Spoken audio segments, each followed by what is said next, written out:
And now, the Hall of Fantasy. Welcome to the Hall of Fantasy. Welcome to the series of radio dramas dedicated to the supernatural, the unusual, and the unknown. Come with me, my friends. We shall descend to the world of the unknown and forbidden. Down to the depths where the veil of time is lifted and the supernatural reigns as king. Come with me and listen to the tale of the Wild Huntsman.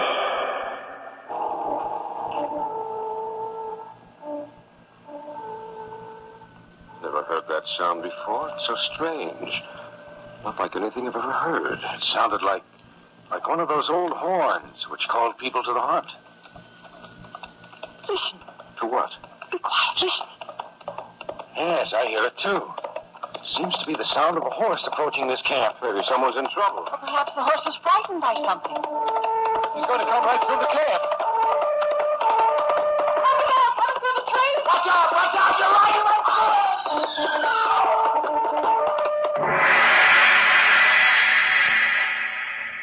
In just a moment, the Hall of Fantasy will present The Wild Huntsman. And now for our story. An original tale of fantasy by Richard Thorne entitled The Wild Huntsman.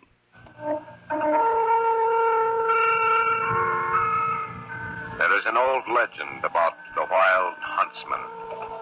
A spectral hunter of medieval legend who, with a pack of spectral dogs, is said to frequent the forests and occasionally appear to mortals. And he is not only known to the literature of our language, but also in the myths and legends of several of the world's peoples. The strange thing about this legend, there are many countries which have the same types of folklore, but the stories are the same, up to a certain point. After that point is reached, these myths take different paths which never cross again. But this legend of the Wild Huntsman is the exception to the rule. For in every version I have come across, the tale is the same, almost word for word. It is a simple tale, whose basic motif is that if you meet him face to face, you will die.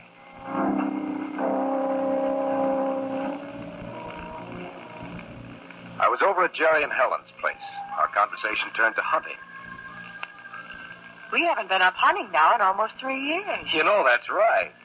Ever since I was best man for you people. Say, that was over 3 years ago. I can understand it, Vaughn. Back in those days at the U, those weekends up in the mountains were the things we lived the rest of the week for. Isn't that the truth? I don't think we missed an opening day for deer season in 4 years. No, we didn't. Say, do you remember old Fisher? Mm-hmm. That half-breed who was a guide and who always wanted to take us where he said we could get our limit of game in a few hours? Yes, I remember him. Who could forget him? I was walking down Main Street the other day, and who should stop me but Fisher? At first, I didn't remember his name. Then it came back to me who he was. He hasn't changed, has he? Not a bit. What did he want, Vaughn? Oh, the same thing. He said he'd be glad to guide us up to the mountains, to the place where we could get our deer limit without any trouble. That's right. The season does open about 6 days from now, doesn't it? What'd you tell him? Same thing I always used to tell him. Maybe we would. You know, I don't see why we can't. What do you mean? Well, why can't we go up with him? I've got a few days coming. What about you, Vaughn? I guess I could squeeze a few days out of the old man. It'll be just like old times. Is it a deal, then? It's fine with me. Helen, darling, what about you? Well, anything you say there, only, Only what, Helen? Well, what about those stories we used to hear about Fisher? What stories? Well, I remember one that used to go around the campus. They said that of those he guided, very few came back. Wait a minute. Yes, now I do remember. There were lots of stories about Fisher. There was one, something about some connection between Fisher and the Wild Huntsman. Forget how it goes. Well, the way I heard it was that Fisher happened to be up in the mountains hunting. It was out of season. They say that he met up with the Wild Huntsman, but bargained for his life by saying that he would lead occasional parties up into the Huntsman's domain. The Wild Huntsman accepted the proposal, and Fisher lived. Those stories, they weren't true, were they? Of course not, darling. Stories are bound to spring up about people like Fisher. A little man with a livid purple scar running across his cheek. Just as if it had been branded there. Well, he always made me nervous. Oh, this whole thing, Helen, this old folk legend which has sprung up about the so-called wild huntsman, there isn't anything to it. It's just a bunch of stories that they tell the newcomers out here. Well, I wouldn't be a bit surprised if there weren't a few people who hunt in that forbidden area and then tell the wild stories you've heard just to keep that part of the hunting ground to themselves. Well, what about it, Helen? Of course I'll go. Shall we have Fisher guide us, Vaughn? Why not? That's the only way he makes any money. Let's give him a break. The next day, I went to locate Fisher, and I found him in his room in one of those cheap hotels on 2nd South. Yes? It's Vaughn Steger. Just a minute. Come in. Oh, thanks, Fisher. You'll have to excuse the room, Mr. Steger. I ain't much for keeping the room clean. Sit down. Thank you. Now, what is it you wanted? Well, you've been telling me about this place up in the mountains for a number of years, Fisher. Well, you finally decided to take you up on it. You mean you want to go up there when the season opens? That's right. It cost you $50 for me. We're prepared to pay it. Fine. When you want to start up? The same morning the season opens. I guess that can be fixed. You got your own guns? Yep. Good. If you give me a little money, I'll lay in a supply of grub. How long you want to stay up there? Only as long as it takes to get our deer. It might be 3, maybe 4 days. That's okay with us. Another thing, Mr. Steger. Yes. You can't go up in no car. Got to use horses. Where I'm going to take you, there ain't no roads, only trails, and sometimes you have to lead the horses. We understand all that. In that case, I better start laying in the supplies. Only one thing, Fisher. Yeah? Do you know any of the stories concerning the wild huntsman? The what? Yeah, I heard some.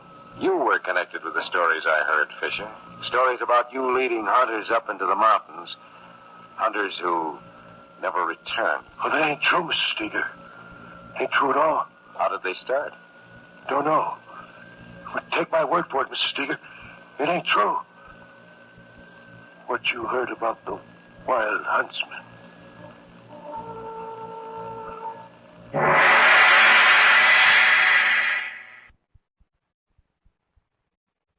Back now to our story. An original tale of fantasy by Richard Thorne entitled The Wild Huntsman.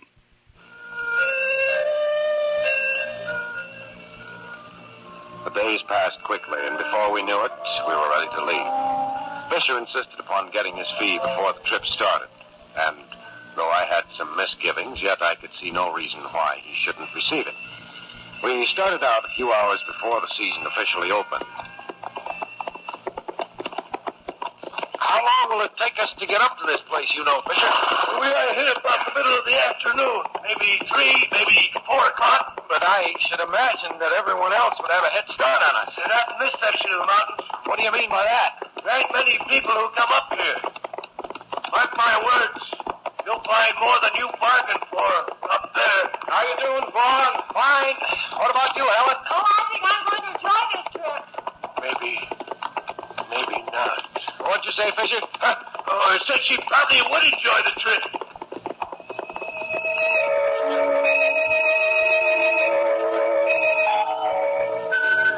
We stopped twice to eat and rest, and then continued on our way. I noticed that the woods were becoming thicker, and the farther on we went, the greener the color of the foliage became. 3 times during the trip up there, we had to dismount and lead the horses over the trail. I looked at my watch and saw that it was almost 3:30.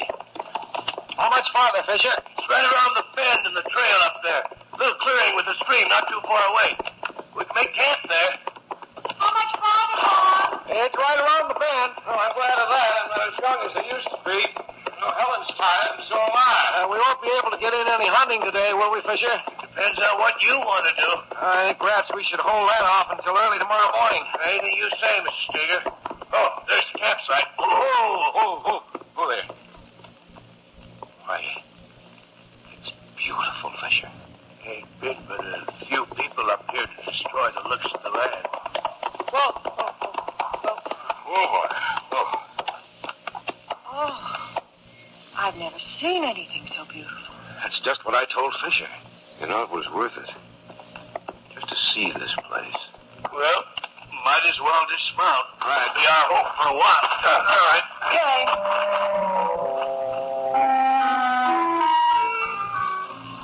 We made camp and set up the tents. Helen and Jerry shared one tent, I the second, and Fisher just used a bedroll. Evidently, he was used to sleeping out in the open. Occasionally, as the wind changed, the sound of the little stream would be brought to our ears. It was about 9:30. The campfire threw shadows against the trees which surrounded the little clearing. We sat around the fire. The crackle of the burning wood was pleasant to the ear, and the clean, pungent smell of it filled the camp. I didn't realize I was so tired. Dear Jerry. Something so nice and peaceful about this place. I think I'm going to roll in. What was that? It sounded like a wolf. We're up pretty far, you know. It sounds so eerie up here in the woods. There's nothing to worry about, darling. I suppose you're right, Jerry. It's just that can't help. Never heard that sound before. It's so strange. Not like anything I've ever heard. It sounded like one of those old horns which called people to the hunt. Listen. To what? Be quiet. Listen. Yes, I hear it too. Seems to be the sound of a horse approaching this camp. Maybe someone's in trouble. Perhaps the horse is frightened by something. He's going to come right through the camp.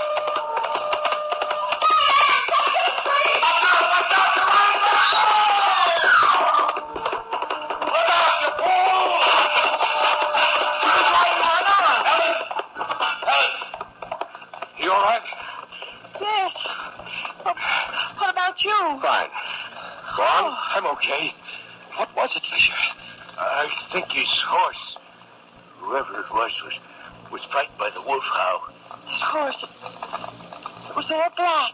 Did you get a look at the rider? No, it was so sudden I didn't even think about it. I imagine he'll be able to slow his horse down. And you don't think he'll need any help from us? No, he won't need any help from us.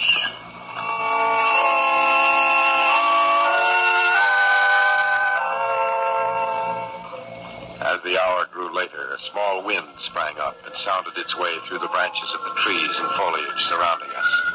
It was a quiet and restful sound. At about 10:30, we all retired. I don't know about the others, but I fell asleep upon the instant. Once or twice during the night, I thought I heard the sound of that animal again, as its cry echoed across the distance. In the morning, I awoke completely refreshed.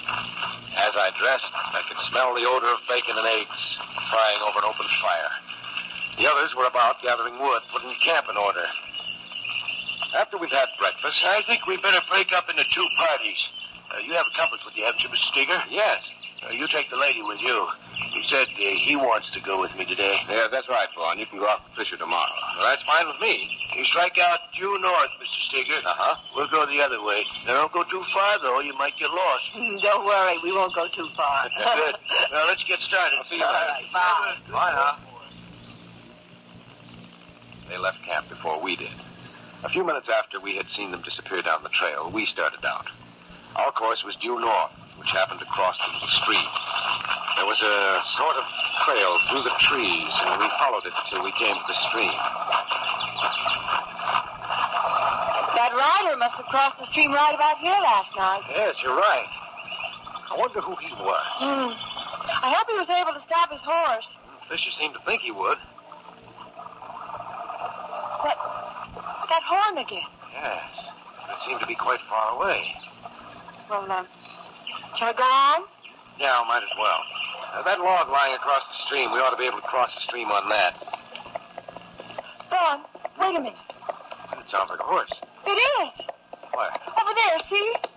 There's a black dog running along the pike. Oh, yeah. I wonder who it is. You'll know in a minute. He's coming right for us. Whoa, boy. Whoa there. Hello there. Hi. Don't see many people up here. I guess not. Any light? We were just starting out. Quiet, night. Hey, you must excuse my dog. He's not used to strangers. I see. Been here long? We arrived here yesterday afternoon. I rode over to apologize to you. I was out riding last night. Some animal howled and frightened my horse. You ran away with me, and I'm afraid I disturbed you.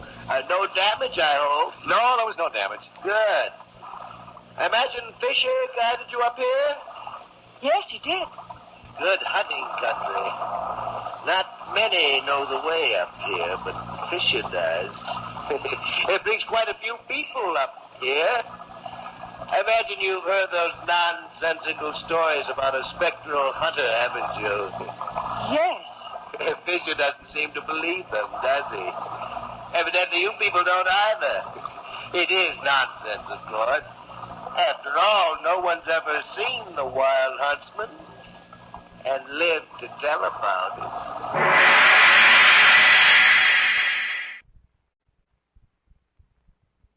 Back now to our story. An original tale of fantasy by Richard Thorne entitled The Wild Huntsman.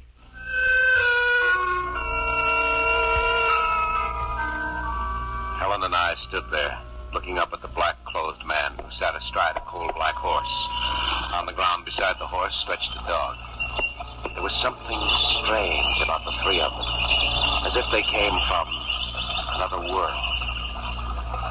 One other thing. I hope you'll forgive me if I impose upon you. Certainly. Well, then, tell Fisher for me that Hunter wants to see him. Where? He knows where to find me. Just give him the message. If you will. We will. Excellent. Well, goodbye. I imagine I'll be seeing you again. Of course.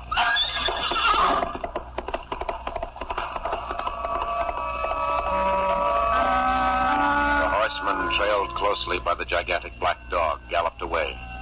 He seemed to be a nice enough fellow, but there was something about him which made me feel uneasy. Helen and I continued the hunt, but with no luck. We returned to the camp cold and disgusted. We wondered why Jerry and Fisher weren't there, but then surmised that if they had had any success, they'd make slow progress back to camp. They came in about 2. Don, look at the size of that deer. Hey, they made up for what we didn't Oh. get. Hey, Jerry, good shooting, fella. What's the biggest I've ever seen? Why, look at that. You've been stuck with one shot. Oh, I've forgotten how to my shoot. word. Let's put him down. Fisher. Wow, what a beauty. Oh, Fisher, that man was the runaway horse. Why didn't you tell us you knew him? I wasn't sure who it was. We met him today. A man on a black horse? Yes. Said he wanted to see you.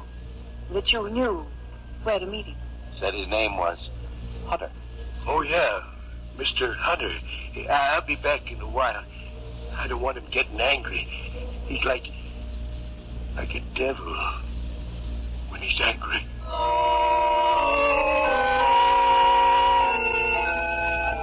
We didn't think that Fisher would be gone long, and yet, when night fell and there was still no sign of him, we began to get worried. It was about 9 o'clock. Fisher had been gone for almost 7 hours. I wonder where he is.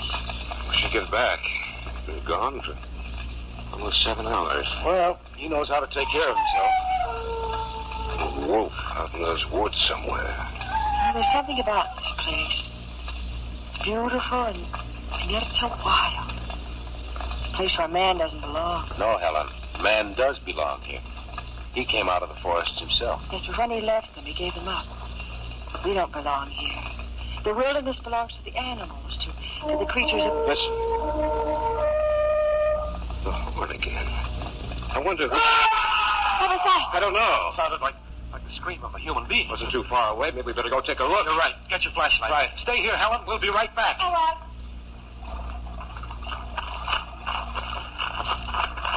All right. Came from over here near the stream. Shine your light around.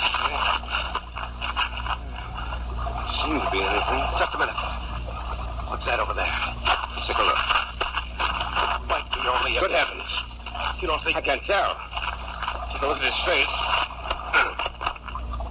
It's Fisher. He's dead. Look at his cheek. Yes, I see it too. The black figure. A man on a horse.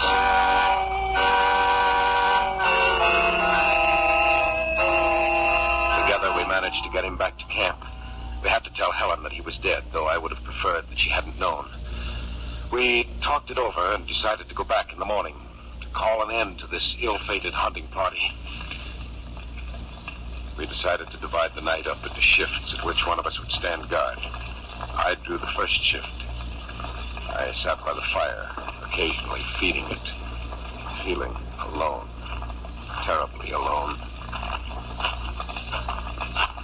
Who's that? Gary. Can't sleep. In a way, I'm glad. It's lonely here alone. Helen asleep? Yes, good. Go on. Yes? Do you think there's any truth to that wild Huntsman legend? I don't know. The mark on Fisher's face. How can you explain that? I don't know that either. In the stories I'd heard, Fisher made a sort of pact with him. Why should Fisher die? Maybe he made a mistake. Maybe this thing intends making a new pact with someone else. We're the only ones up here. Yeah, I know. The wolf's awfully close. Got your gun? Yeah. You realize that every time we've heard that wolf howl, something's happened? Oh, I wish morning would come. I wish we'd never started out. Helen, come on. You don't think? We'll see in a minute. Anything's happened to her. Helen! Helen! Jerry, we have to do something. She's dead. She's dead, Jerry. We have to think of some way to save our own lives. What? That is quite true, my dear sir. You. Where did you come from? Makes no difference. This is my domain. You do not belong here. You have trespassed where you do not belong. For that you shall die. If I do, I'll take you with me.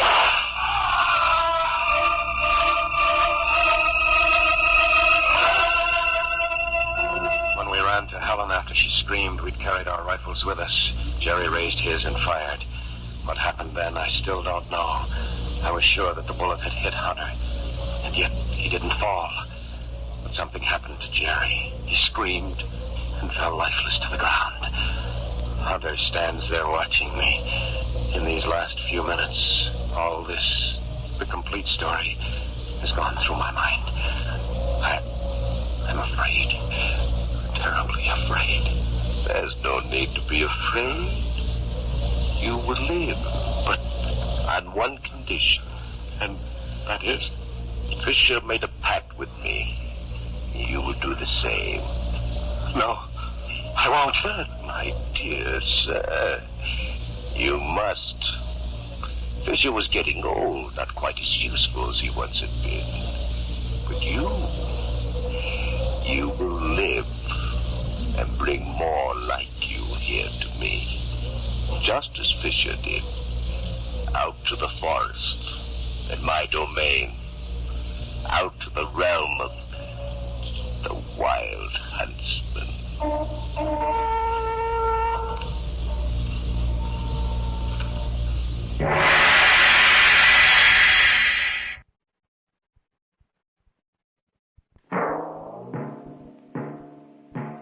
So runs tonight's tale of the unusual, the terrifying, the unknown.